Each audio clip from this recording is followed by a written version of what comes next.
y'all. Welcome back to another cup of conversation, where we have conversations worth having. I'm your girl Coco, and I'm your girl T. And today we back with another solo dolo. I hope y'all getting used to seeing us like this, and I hope y'all like it because I like it. I don't need nobody. I don't need no friends. Me too, baby. And the guests is a hassle sometimes. We're gonna just a little bit. Yeah. Don't tell y'all difficult. Exactly. Y'all is. Niggas volunteering and don't show. Anyway. So, don't do that. It's a new year. Not yet, almost. But listen. So, y'all know we like to start off how you feeling, how you dealing, okay? Mm-hmm. So, in honor of the episode, we're going to do how we feeling, how we dealing. I'm feeling good. T feeling good. I'm going to speak for her. Yes. What? But anyway. Anyways, I wanted to ask a different question. Like, I wanted to know, what era of your life do you think you're stepping into in this moment? And don't even consider like, oh, it's a new year. Just where you are in your life. What era are you stepping into right now? I think I'm stepping into my calm, balanced girl era. Not necessarily soft, because I still go hard. Mm-hmm. You know what I'm saying? But very much trying to calm my mind. Okay. Not be, running a rat race. Not be thinking about the next thing always. Like, the next thing's out there, but I'm chilling. I'm good. Mm-hmm. I'll think about that when I need to think about it. Right. And balancing a little peace with, a little ripping and roll running. Because the other day, not even the other day, last night, when I got home from work, I didn't really have anything to do. Mm-hmm. Like, I had a few, like one basket of clothes to fold, but I had already did all my organizing. I already threw away all the clothes out of my closet, clean out. Mm-hmm. And I'm just standing there like, what am I going to do? What do I need to be doing? Mm-hmm. But shit, nothing was the case. I sat down. I said, shit, look, why not? Why not relax? Like, but I felt like I had something to do. But I'm starting to tell myself, like, no, you don't need to be doing something. So I'm working on that balance and that calm in my spirit. What about you?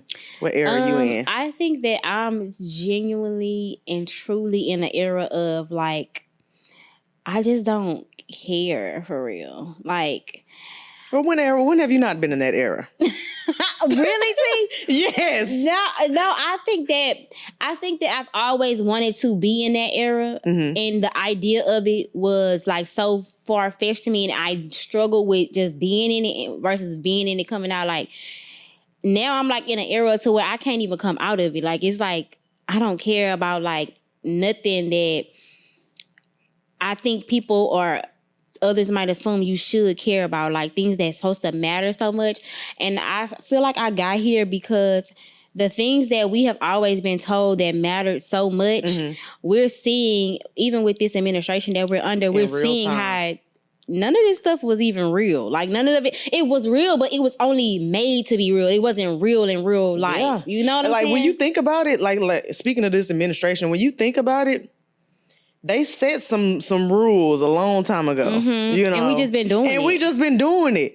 And now that Trump not doing it, everybody like, oh, they could have been, like, presidents could have been doing it. Exactly. Yeah. Exactly. Because if you think about it, we the ones enforcing it. We created this job. Right. You know what I mean? Like, exactly. We're the ones. So even the idea of like money being exchanged, like that doesn't have to even happen. Like, everything could be free, really. Yeah. If you want to go deal for deal, service for service, you trade, I trade, we get this. It could happen. Yeah.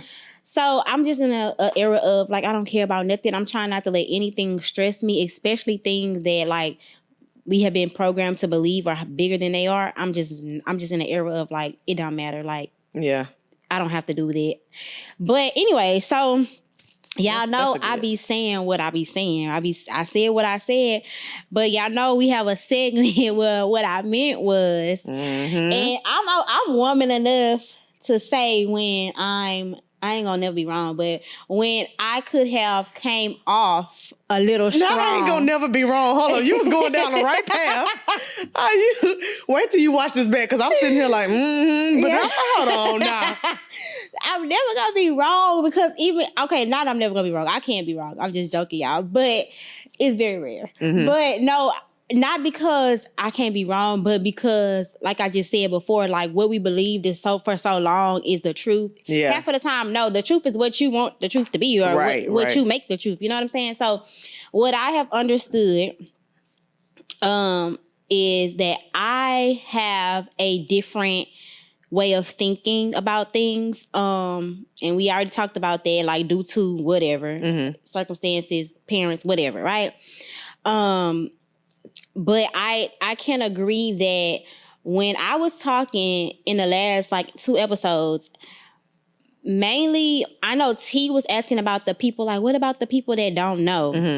And I think that the conversation that I was having, I wasn't considering those people because I feel like around me, 9 times out of 10, I have people that actually know. And it's what I was saying. Like, right. You very rarely have people that are just outside of this world and, we don't know. That's like the lower percent than it is people that are actually just bound by fear, ignoring, they, whatever. Yeah.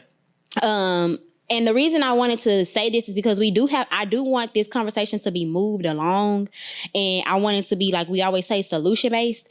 And because I wrote some of this down because I didn't want to forget this. And I said, because I personally know more people who know and haven't done anything about their circumstances than I do that don't know. Yeah. That's what my mind is. Yeah. And so I don't want to ever come off as insensitive or like, oh, she don't have no understanding to like racism and these things. Like, I have an understanding to all of that stuff. But I think my mindset is not victim mindset, no matter what my color is. And I'm one of the blackest of the blackest. So if I'm going to get discriminated against, it's probably going to be me. If anybody going to get discriminated me. But I just don't have victim mindsets. I'm going to find a workaround. Like, that's just my mindset. Yeah. And I think that we get so caught up in like our circumstances and the things that we don't have that we don't find a workaround. So we succumb to whatever our issues are, right? And I'll go back to this conversation that I had with my mom in 2014 when I came home from college. I always been this insensitive, y'all. But mom was like, Krista, we have to fix our community. Like, we have to, what can we do? Like, how can we all get on one page? How can black people do? And I said, Mom, what you worrying about them people for? Worry about your family. Like, my mom was like, and I told her, then this is an individual issue. Like, as much as we want to rally together, I don't think me personally, and I'll be wrong when this ever proves to be right, I don't ever think it's going to be that for our community. I don't think it's ever going to be a kumbaya like we want it to be, like in actuality. And I think that if it does happen, the only way it will happen is if we first start on an individual level. Like, it can't just start like kumbaya. It has to start on an individual level. Right. You got to change your mindset. Exactly. And that's why I think I was so strong about, like, and another thing I said in the episode, that we have the same opportunities. We don't have the same opportunities. But again, like I said, when you find out you don't have the same opportunity as somebody, that does not mean stop. That means find a workaround and find a different way to get to where you're trying to go to. I'm glad you mentioned the victim mindset, because I won't even lie that I have had that mindset before, and it was lingering in my household, like with me and my man. And I guess it's kind of something that we bonded on. Like, we would be like, man, these white folks tripping and not to say that this shit wasn't the truth. Right. But it's something else we could do. Like, once I got tired of hearing myself say that, I was like, all right, enough is enough. Okay. Right. I'm not just going to keep on coming home talking about the same shit. And neither are you. So, like, we kind of both got tired of hearing these, like, well, you can tell when somebody tired of hearing you saying the same thing. Right. So you feel it yourself. Like, we both got tired of that. So really taking ourselves out of that victim mindset has done a number for us, because we are black. Yeah, that shit is happening in real time. But like you said, we got to find a way to get around it, or we're going to stay in it. And because if we honest about it, it's people that have found a workaround and that are flourishing in life. Yeah. And so I just want to let y'all know what I meant to say is there is better out there. You just have to want better and find better. No matter what roadblock is in front of you, you have to continue to chase better. Like, whatever that better looks like. And I'm not saying like be on our rat race like we talked about before, but you have to continue to, move out of place of comfortability and, Oh, are you saying what I said? Yeah. Yeah. I thought so. I was wondering if that's what I was like. Did we just agree on something here? Yeah, we did. Finally, y'all. Yeah. Look at that. Yeah. Look at the Lord. But because I got some. Look at the Lord moving in the room. But no, I would not. I I want to stress that I wasn't trying to make excuses for them. I want to, and I don't have that mindset. But like you said, you know, a lot of people who have the knowledge and don't use it. I know like 50-50. I know people who have the knowledge and don't use it. And I know people who don't know better. Right. Like they really don't. Like better could just be slapping them across their damn face and they still wouldn't know it. Right. You know? Right. So in lieu of the new year and in lieu of having a solution-based mind, I wanted that's what we stand for. Yes, I wanted to talk about how do you start, because that seems to be where we stopped the conversation. Yes, I asked that, but we didn't. We was wrapped up in it, so we didn't really get to it. Exactly. So we didn't really get to it. So I wanted to ask, why do you think, because like you said, you know, the 50-50, why do you feel as though starting is scary? Because it's uncertain. I could speak just like from my standpoint. Like I didn't mention 1,000 times, oh, I'm gonna quit this job. I'm gonna do this. I'm gonna do that. Blah, blah, blah, blah, blah. And what's stopping me is I don't know what's on the other side. And especially in this economy, and I don't like to try to like navigate the times to fit my life. Like I know I just gotta do what I gotta do. Regardless of the time, regardless of what's happening in the economy, regardless of what's happening around me, I still got to get up and chin up, chest out and make something happen. If that means working at the gas station with a part-time job, you know, if that means doing makeup or doing, getting a new shit, if I got to go be somebody braid downer, wash at the shop, you know, whatever I need to do, like, you got to do it. I just got to make that happen. So I guess those steps are scary, but knowing they out there kind of like relieves some of that fear, because you know it's out there. You just got to go talk to people, ask people, hey, you need me? Do I, you know, could you use me? Is there anything that I can help with? Do you need some, you know, because you never know what people need. Not everybody ain't stressing for money. Some people might be stressing for help. Right. Somebody might be stressing for a little extra time that you could help them, you know, take off their hands. Somebody might be stressing for some organization in their life. Right. So you never know what the next person need. It ain't always money. Like you mentioned, we could be trading or something. I seen on a show last night I was watching, she said, I don't take payments and I don't take, what she say? I don't take payments or I don't take crypto or nothing like that. But you will return this favor later on. I was like, you know what? Right. Hell yeah. I love it. Return that favor. Yeah, I think that when I thought about the people that I know that are saying one thing and doing another thing, including myself, it's 9 times out of 10 either fear is a fear by itself or uncertainty, just not knowing, like you said, what's on the other side of it.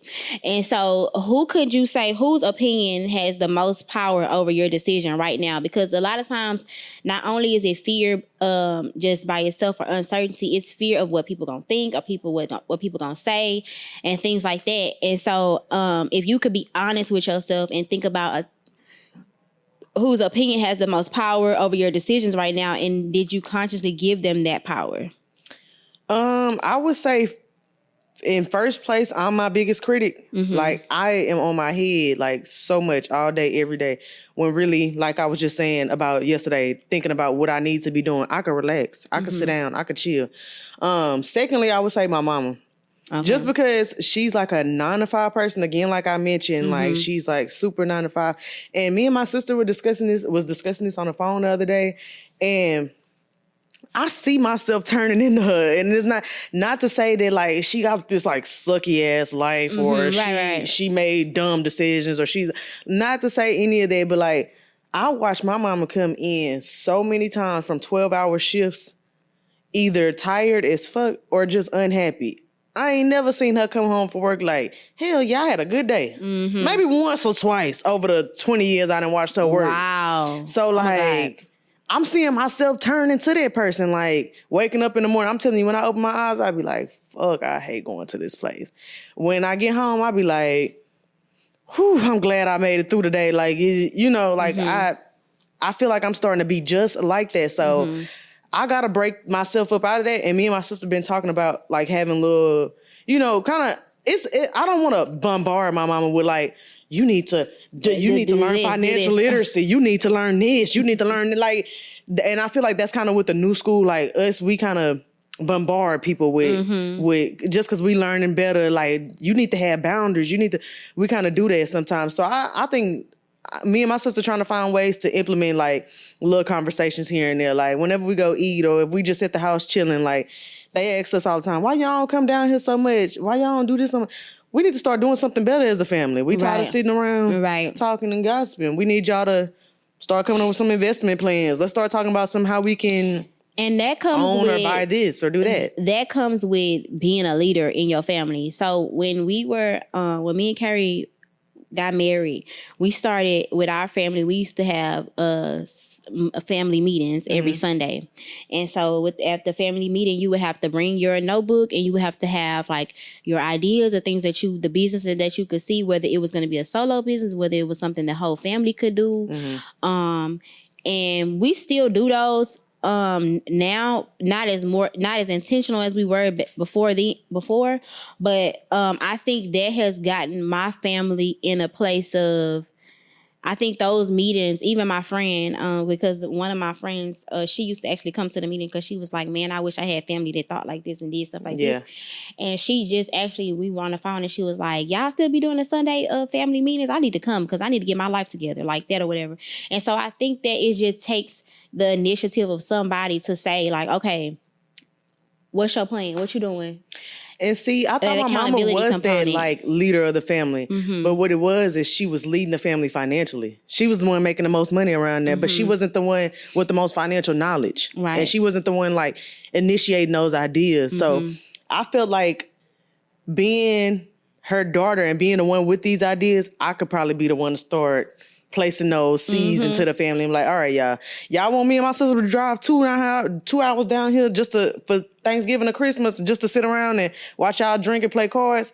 All right, if y'all want us to do that, before we start drinking and playing cards, everybody got to come with an idea, a game plan, or this or that, or a savings plan, something we can start putting our money in case we're going to go on vacation, or in case y'all want to do Thanksgiving bigger next year, in case y'all want to, whatever the case is, we need to come up with a plan. If y'all want to start seeing people come up, like, it's some of our family that stay 5 hours away. And I think my grandma kind of stuck in her ways of like, it's tradition. Why y'all don't drive down here? It's tradition. People got other shit to be doing, Granny. We got other stuff to be doing. Ain't nobody got time to be hitting that road just to see y'all get drunk and then y'all in the comfort of y'all home. And then we gotta drive back. Yeah, now we gotta drive back. Right. Hell to the no. Yeah, it gotta be a little bit more. It gotta be a little more. And so you spoke about like just how you seen your mom come home and then how now you feel like you turning into that type of person. I wish everybody would look at themselves like that too. I just want to say that. Like, I wish people would look at themselves and see what they get from their upbringing. You know what I mean? Because I don't think enough people do that. No, I can agree. How do you know the difference between discomfort and destiny? Like, because sometimes when you're trying to get to your destiny, it's not easy either. Right. You know what I'm saying? So it's uncomfortable. It's gonna be them days where you're like, oh, I don't want to get up. I don't want to do this. But you know that's going to be leading into something, longer term or whatever the case may be. But how do you know the difference between the two? Am I unhappy in life for real, or I'm just tired? Yeah. How do you distinguish the two? I would say still being able to find that little pocket of joy. Because even though how we both complained about, this shit be getting stressful. We got to get dressed. We got to come up there. We got to drive 50 minutes across town and do X, Y, and Z. I still find a little joy in it, though. Once we sit here and get going, I'm like, hell yeah, that was a good conversation. I needed to talk about that. I needed to say this. I needed to, get that emotion off. Or you might ask me something where I needed to think about that. And I'm like, okay, I still find that little pocket of joy or that little happiness or that little benefit out of it. Like, I'm still getting something out of this. When it comes to, like, just unhappiness, like, when it comes to, like, sitting into something like where you really not comfortable in, you got to ask yourself, like, what is this giving me? What is the end goal? Like, what is long term for this? Am I using this as a stepping stool to the next thing? Because I talked to my sister about my job the other day, and I was like, it's crazy because as hard as I prayed for this exact thing, I'm talking about my prayer to the T. To the T. I said, God, not no more 12s, not no more nightlife, 8 to 5, Monday through Friday. What he gave me? 8 to 5, Monday through Friday. I forgot to add up in there that I didn't want to deal with no racist motherfucker. But, the Lord he works funny. You're right. funny for that one. Right. But yeah, I think that's what it just, if you don't find that little pocket of joy in there, then you know you. And I think for me, it's similar to that. But when I know it's a part of my destiny versus a part of my is actual discomfort, is I'm unhappy. I think when the feeling never changes. So for me, like if I'm at a job and I'm unhappy with that job, if it's not like something that made me mad, and then like the next day I get over it and I feel fine. That's what I mean about that little pocket of joy. Like it gotta come up like sometime. It can't be, right. Like that every day. I think that's what lets me know, like, whenever something lingers on and continues to stay on my mind, because I'm very, like, anal about my nervous system. And, like, when I feel like my nervous system is always up or not at ease when I'm in a certain atmosphere, or when I'm talking about a certain person, because I could be not at work and feel this way about work. I'm telling you. So I get a little. I've put that into one of my little HR complaints. Like I'm getting a little bit of anxiety, and I thought I was putting that just for like to have the health words in there for when you do your thing. Yeah. But no, I really am. Like when they send an email and they say, "Hey, we finna have a meeting at 3:00." My goddamn nervous system, my stomach get the hurting, my head get the hurting, my whole nervous system just attacks me, and I'm like, yeah, bro. And I also asked myself this question too: if nothing was to change, if nothing was to change in the next 5 years, would I still be relieved, or would I still feel trapped?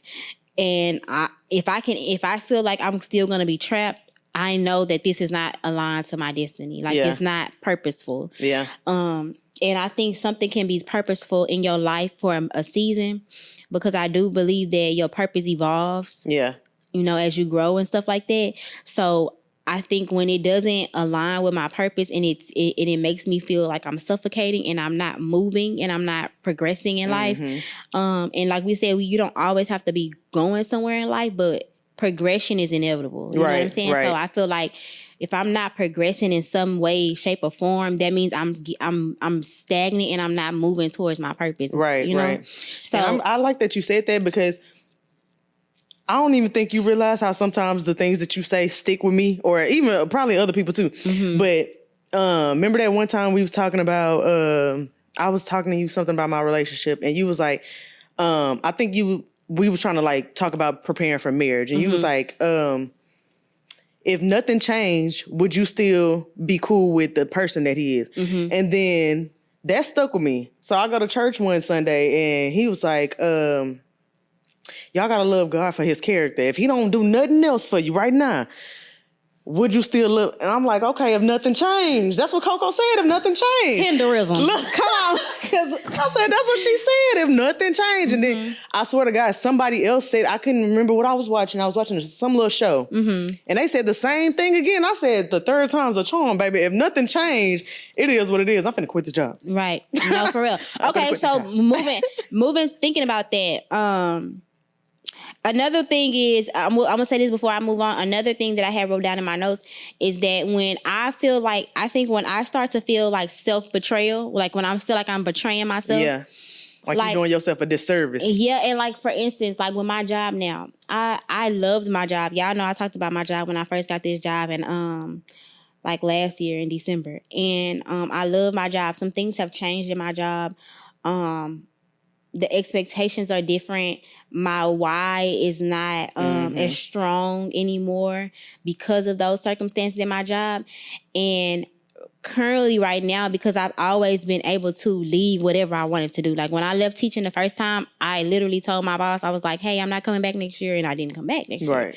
And I never had a job again between that time other than my business. But even when I didn't want to do something in my business, when I left my business, I made the decision to leave and left, because I knew the type of strain that it was causing me, my husband, like all of it.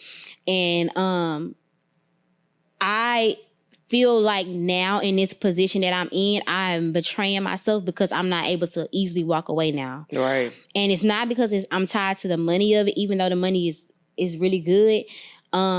is the fact that like I have stipulations in place because I'm under a contract and stuff like that. So I feel like not only is it's showing me that it's more than just a discomfort. It's like it's heavy on my mental health and all of these things, because not only do I feel like I don't like it, but I'm also feeling like I'm betraying myself by staying, because I can't do what I normally always told myself that I would do if anything made me feel like it wasn't serving me anymore. Right. So I think that's another sign to the fact that this is not just some overnight discomfort, like, oh, somebody made you mad at work type of thing. I got a question, but YouTube, we're going to stop y'all right here because we finna get into the thick of it. Right. And this is where y'all will meet us at Patreon. So see y'all next week.